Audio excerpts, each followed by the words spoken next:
One of the things that you'll see throughout our classes is the implementation of gravity as a stimulus. So when we switch your positioning, your shoulder has to react to gravity in a different way. What we're going to do here is challenge the shoulder on top. So for her, it's going to be her right shoulder. If you don't have an ankle weight, I suggest grabbing a lacrosse ball, a tennis ball, anything really, and using it to really squeeze and create more tension at the shoulder joint so that you can raise the intensity.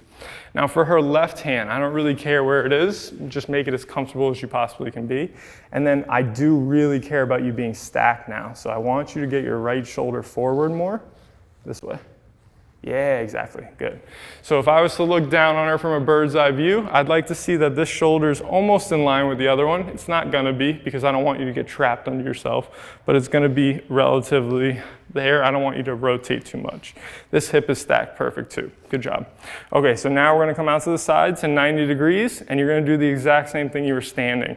So you have your rotisserie chicken here, you're gonna go ahead and come down towards me without shrugging, and then you're gonna go all the way back. And the whole time, you're trying to keep that smooth efficiency, and your shoulder's gonna have to work in a little bit of a different way. Can you lean forward just a little bit for me? Right there, good, beautiful. Good, keeping that 90-degree angle at the elbow. What we are gonna end up feeling here is a little bit of extra tricep in certain spots because your triceps are working to keep the 90-degree angle, so that's perfectly fine. But you're still really focusing on the X on your bicep rotating in and rotating out. I want you to imagine that all of that tissue actually runs and spirals into here. So getting that movement of all of that tissue together, getting the rotational component of it is so crucial.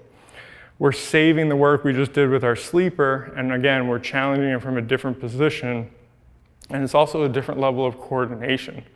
You're forcing your shoulder to feed information to your brain in a unique and novel way. 4 or 5, where are you at? More than that. Good, okay. So now from here, we're gonna go ahead and straighten out your arm, and you're gonna do the exact same thing. I want you to imagine that I'm pushing you down and laughing the whole time. So push me up to the ceiling first. Keep going, keep going, keep going, keep going, keep going, keep going. Good, hold right here, don't lose any height. Now I want you to go ahead and rotate in. And then I want you to rotate all the way out. The whole time you're driving up to the ceiling, guess what we're also strengthening? Serratus. If your shoulder blade moves away from your spine, don't worry about it, it's not the end of the world. If you feel like you need to go a little bit less to get away from a pinch, that's fine, go a little bit less. You can just rotate a little bit more in one direction or a little bit less in the other. Good. Keep pushing, keep pushing, keep pushing. Now try to focus on this moves first, so not your hand. Good. Same thing, reverse, good. And then keep that scat right where it is. So the shoulder blade doesn't really move. Try to let the shoulder do its job. You got 2 more. Keep pushing up though, pushing up, pushing up. Good.